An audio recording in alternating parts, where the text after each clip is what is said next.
So I was taught very young that if you're not willing to give someone 50 cents out of $1, you're not going to give someone 50,000 out of 100,000, and you're never going to give someone 500,000 out of a million. And so start small. Start saying, hey, I'll contribute. I only have $1. Okay, fine. I'll contribute 10 cents. Great. That's what I can contribute right now. That's okay. Start with a percentage of what you have and build the emotional muscle where it feels good to do it.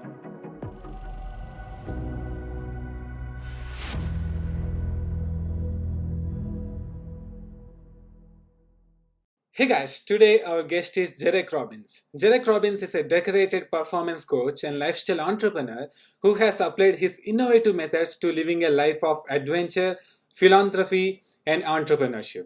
At the age 23, JAIREK Robbins was awarded the Congressional Award Gold Medal from the United States Congress. JAIREK has delivered trainings and speeches to millions of people worldwide, speaking to businesses and organizations including Harvard University, United States Air Force, United States Marine Corps, BMW, etc. JAIREK is also the author of the #1 best-selling book, Live It, a book which contains practical tools to help anyone to add deep meaning and purpose to their life while achieving massive success. I'm very, very happy to invite JAIREK Robbins to the show. Thank you, JAIREK, for coming to the show. Of course. Thank you for having me. So, JAIREK, before we go into the questions, can you share where can people connect with you? Of course. Best place to connect with me, probably Instagram. We push out daily content for, positive content, things that'll motivate you, inspire you, and help you become the happiest, healthiest, strongest, and most fulfilled version of yourself. Thank you, JAIREK. JAIREK, my first question is that many people attend seminars and take courses, but don't take any action. Yeah. Why is that? So two parts. One, the presenter doesn't know how to present it in a way that causes people to want to take action. And then two, people don't know how to lead themselves. And what I mean is, if you think of levels of leadership, if you want to lead a company, if you want to lead a group of people, if you want to lead your family, if you want to lead yourself, is where it starts. You got to learn, how do you inspire yourself to action? Be the kind of person that when you say you're going to do it, you do it. If you say, I'm going to work out and I'm going to go lift weights every morning for the next 10 days, if you only do it 3 out of the 10 days, you don't have really good self-leadership. You can't lead yourself. But if you're the type of person, a man of your word or a woman of your word, that when you say, I'm going to do it for 10 days, you do it for 10 days. That you can count on yourself. If you can produce that level of accountability inside of yourself, then you can now elevate to level 2, which is the ability to get other people to do it as well. And level 2, really simple, is they do it when you're there. So, if you went and looked at an athletic sports team, when their coach is there, they run really hard. They jump really high. They put in all their effort. But when the coach walks away, do they keep putting in the same effort? Do they keep trying just as hard? Do they keep running just as fast? Or do they stop? Level 2 leadership is they only do it when you're there. Level 3 leadership is, do you have the ability to get yourself to do it, to get them to do it when you're there, and they're just as intense when you leave. So you put a video on and leave, and they run just as hard. They jump just as high. They push just as hard the whole time, whether you're there or not. Can you inspire action even when you're not there? And then number 4, can you teach them how to inspire other people to that same level of action? Can you transfer that knowledge to somebody so that they can go get people to elevate to level 3? And if you can do that, now you've really mastered the concept of leadership. But why people don't do what they say they're going to do most often comes down to the inability to lead themselves to action. Now, if we open that up and say, what causes someone to want to take action, more often than not, it's having deep certainty that they're going to experience more of what's most important to them in life immediately if they choose to take action now. And I'll give you an example. If I asked you to go find $100,000 and give it to me, how inspired would you be to figure that out? Now, you know me, so you might be inspired, but if random stranger, you never met him before in your life, you'd be like, I'm not going to give you $100,000. Are you crazy? No. Like, oh, you're not inspired to do it. And I said, well, what's most important to you? And they said, becoming very rich and powerful. I said, okay. What if you give me $100,000 US and I'll give you $200,000 US back in return? Now, that's a nice proposal, but they would have some questions. Is it real money? How do I know it's not fake? How do I know it's really 200,000? So let's say I have a briefcase. I'm like, it's right here in the briefcase. They'd want to go to the bank and say, can I have the bank count it? Can I have them put the marker on it and make sure it's not fake? Let's say it's we do the marker, we do the count. Yep, 200,000. Okay, good. It's all there. Now what do they want to know? What's the catch? Why am I going to give you 100 and you're going to give me 200? What do you want? Why are you doing this? And I tell them my core intent. I'm just trying to help people double their money. Now it depends on how much they trust me. So they ask friends, has anyone done this? And 5 people go, I did it. It works. Really, you give him the 100, he gives you 200, everything's good. And they're like, nothing bad happens? No, you just double your money. If all of that was true, how many people do you think would want to make that deal with me every day? All of them. Anybody who could figure out how to get 100 would happily come and trade me for 200. But notice all the information that had to be verified in the middle. Is it real? Is it really 200? Do I trust them? All this stuff. We do that with ourselves every time we decide we're going to do something. Is it worth it? Will it really get me the result? Is that, do I even want that result? We go through all these same verification processes in our own mind. And so when we sit down with someone and we say, what do you want more of in your life? And they say, I want more time with my family. I said, okay, if you work hard for the first 15 years of your life, like really hard, we can make enough money so that you can work less in the future and spend even more time with your family then. And they go, is that true? Really? Is that how it really works? Can you guarantee that? How do I know? What if I just end up working forever and never get to see my family? And we go through this, and as soon as they believe it, they see a very clear path of how to do it, and they believe, not only they believe that it's possible, but believe it's possible for themselves. All of a sudden, when they have certainty that it'll work, they can do it, and it'll get the result they want, they take action. JAIREK, many people say that once they get rich or once they get successful, they will start to contribute. What do you say to such people?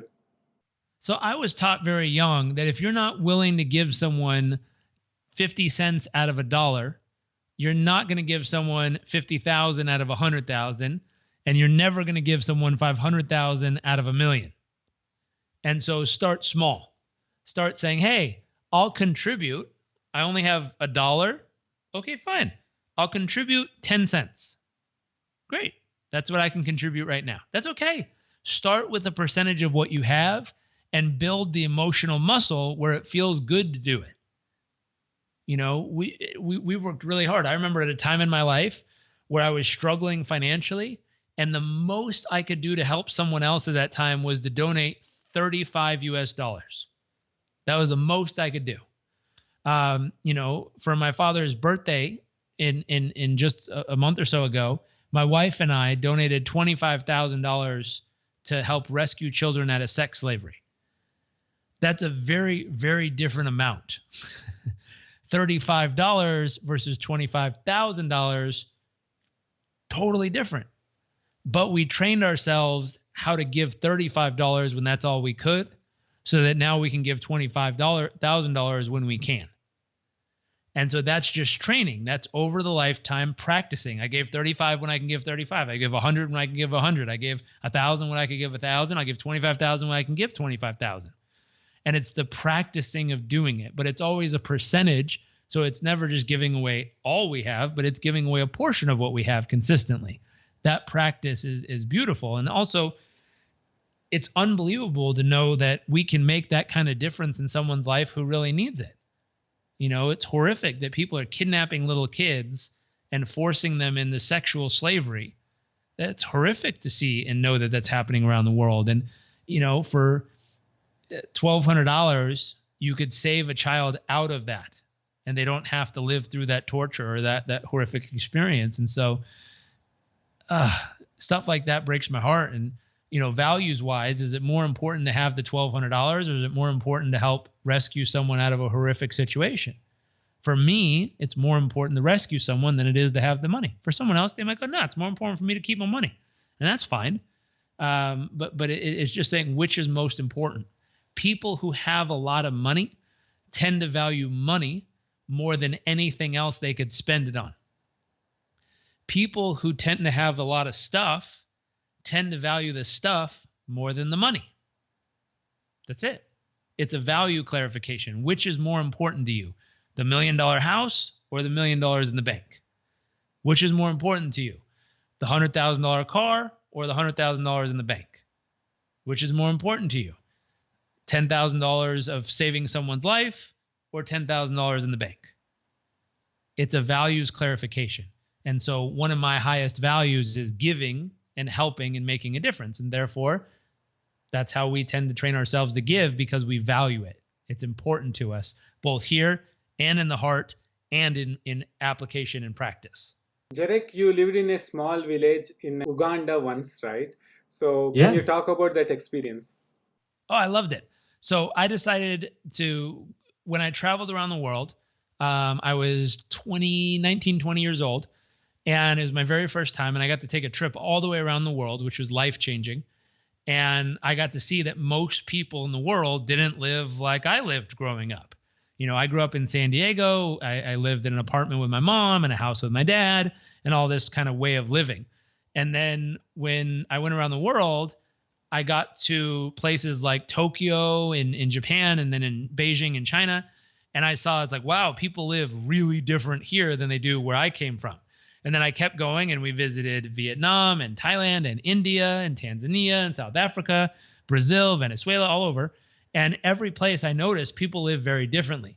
When I got to East Africa, I went out and visited the villages, just the farmlands, the villages. And I saw that people lived oftentimes, in India, it'd be similar to some of the poor parts where they don't have a house. Like they have, you know, branches of a tree as the roof, and then mud as the walls. And they sleep on the mud. And I'm like, oh boy. And so I saw that, and I was like, man, I would love to help. And so I went back home, and I found an organization that goes and helps. And I said I wanted to help in a meaningful way, not just like give money to people. Like that could be helpful, but I want to teach skills. I want to help them become strong in their own right. So I found a group that helped educate local villages on organic farming skills to help them turn their land into farms and be able to grow food and sell their food at the markets and stuff like that. So I was like, that's cool. So I learned how to do it. And then I went over there, and for 3 months, I lived in a village, Kangulumira. It's right outside of Jinja. What's funny, I lived in Tampa, and one of my friend's parents are from Jinja, who live in Florida, in the United States. So I was like, whoa, I used to live there. They're like, I grew up there. I'm like, no way. Like, what were you doing there? And I was like, oh, I was teaching farming in the villages. And they're like, oh, that's so kind of you. The villages struggle a lot. And I'm like, yeah, it was cool. And so I was out in the villages teaching organic farming, and we were teaching them, you know, how to build chimneys for their stoves so that the smoke doesn't come in the house, but instead goes out.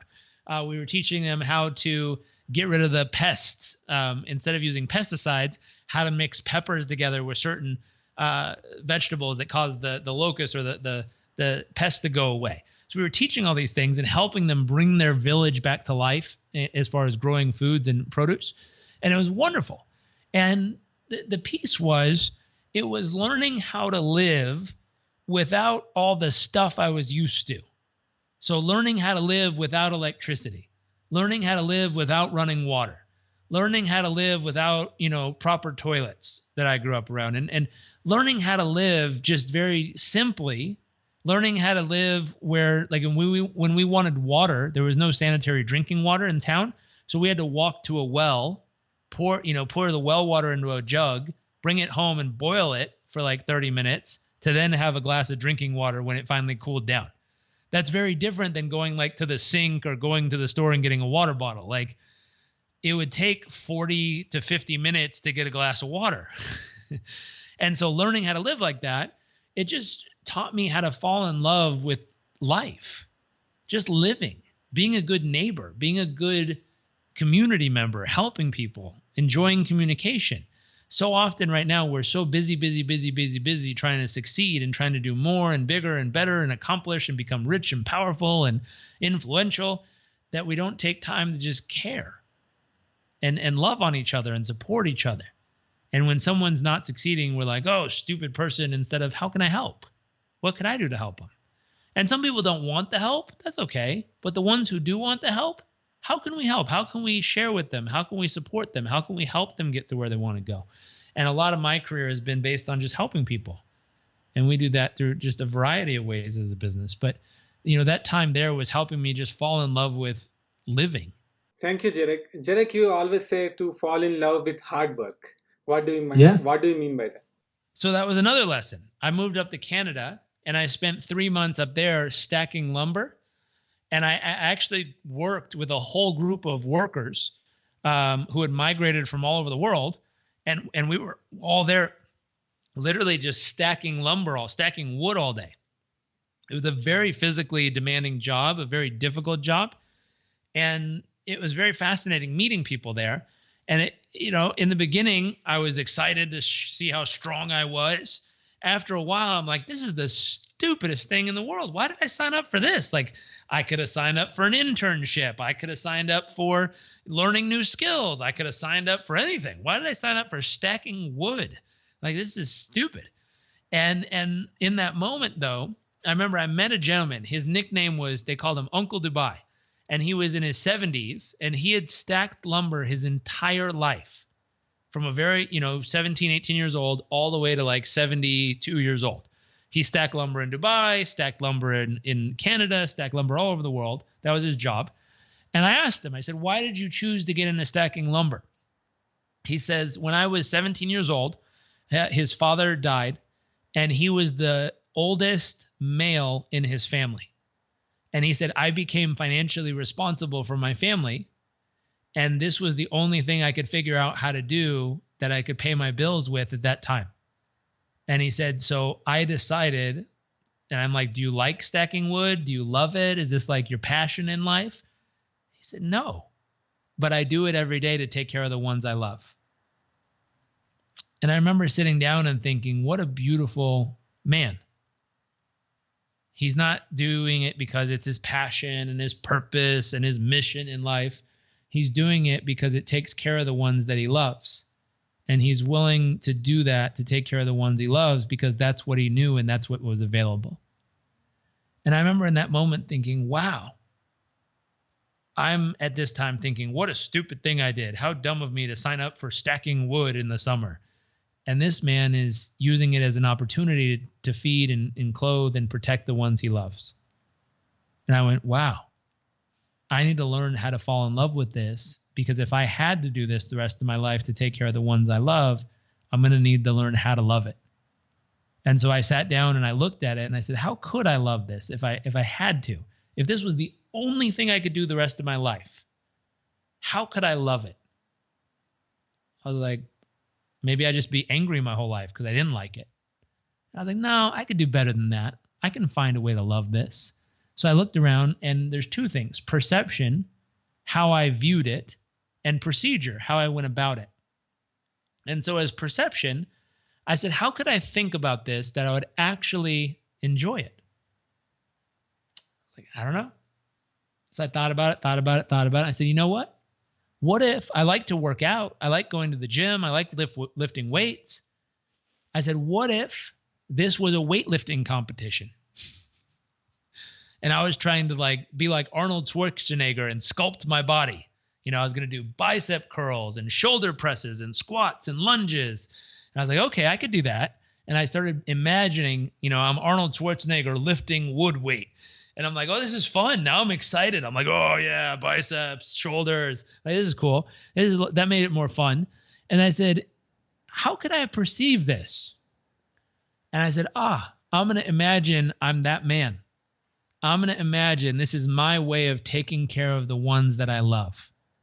And all of a sudden, when that changed, I'm like, I could do this. And I enjoyed doing it. I found joy in stacking wood, where 3 days before I hated stacking wood. I thought it was stupid. Now I found joy in that process of stacking wood. And I found it by shifting my perception and then shifting the physical way I went about it. And those two changes all of a sudden helped me find love and joy in something that I couldn't find it in only a few days before. So I always ask people, take time to find that love and find that joy in everything that you do. Because if you can find joy and love in something as simple as stacking wood, that means you can find joy and love in anything you do in life. But for many of us, we're doing jobs or school or things that are way cooler than stacking wood, and we can't seem to find any joy in it. And that's the bigger problem. How can you train your brain and body and mind to find joy in the simplest of things so that you get to experience joy in all that you do forever? And if you can challenge yourself to find the joy in the simple things, you'll always have joy in life. Thank you, JAIREK. That was so beautiful. JAIREK, what are some high performance habits to start and end our day? Sure. Simple things. 3-minute ice cold shower. That's a simple one we teach people. It knocks the thought out of you. It'll cause you to become the superhuman version of yourself. It's very powerful, very potent. It's good to do before a big exam. It'll clear your brain, get you totally present and focused. Another thing you can do, a lot of breath work. One of my favorite breathing patterns. There's an app called XPT, Extreme Performance Training. So XPT, they have a breathing journey on there. It's called Midday Energizer.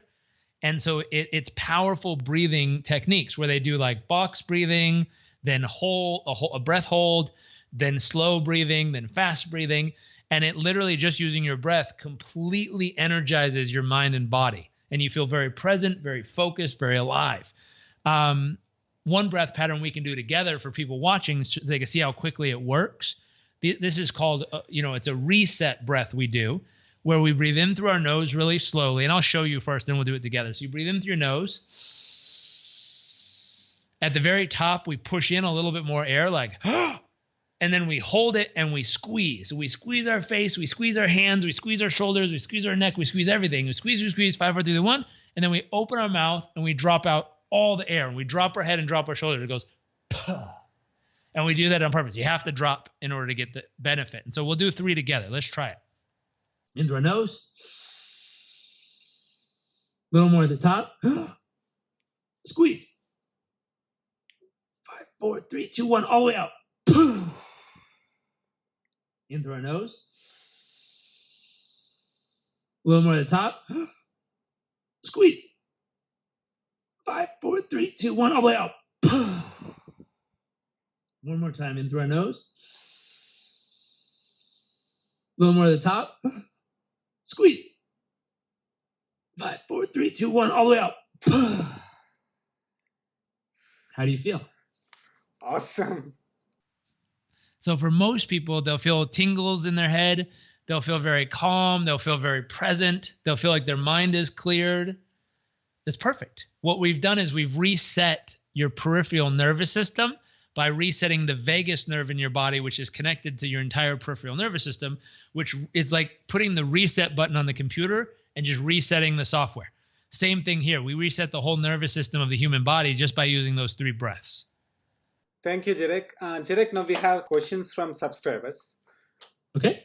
First question is, Sean is asking that what are some things we need to teach our children to become successful and compassionate human beings?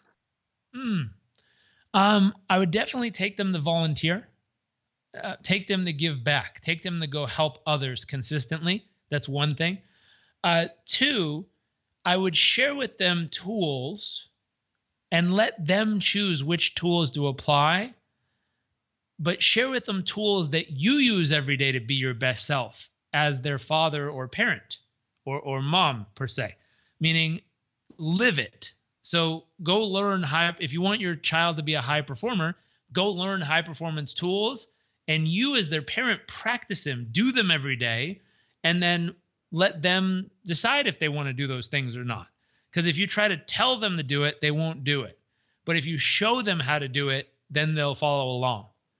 And so I'd volunteer and give back regularly with them.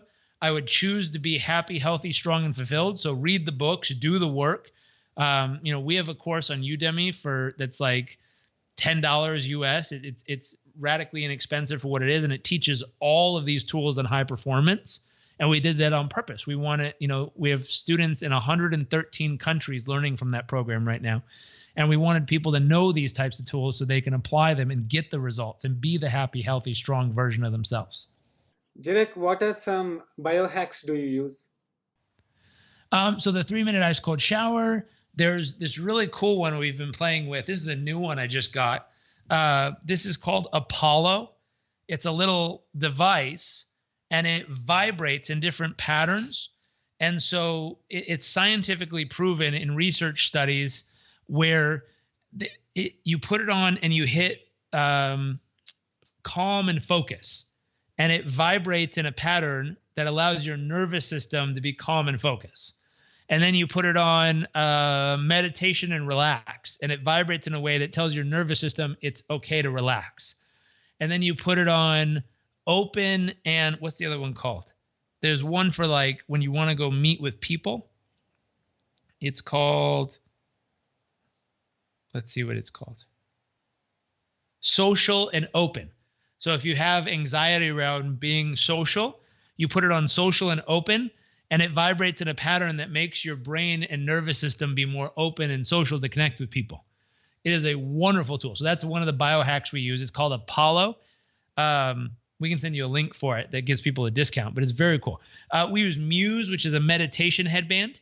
It measures the brain waves of somebody while they're meditating, and it tells you if you're able to clear your mind or if you have thoughts. And when you clear your mind, it gives you little chirping birds. And if you have thoughts, it gives you lightning bolts and thunderstorms to tell you that you have a storm in your mind. So it trains you how to better meditate, which is amazing. We have a bunch of other stuff we use for repairing our body. There's one called like Normatec, which are the pressure pants that you wear that help with blood circulation. We have another one called NanoV, which produces a bioidentical cellular repair signal through mist to tell your body to repair its cells. So it's anti-aging and body repair. It's really amazing. Lots of stuff. But a lot of the ones we use that are simple are breathing, ice cold shower, and then some of the very simple tech devices that help us access those states of being throughout the day. Thank you, JAIREK. Last question.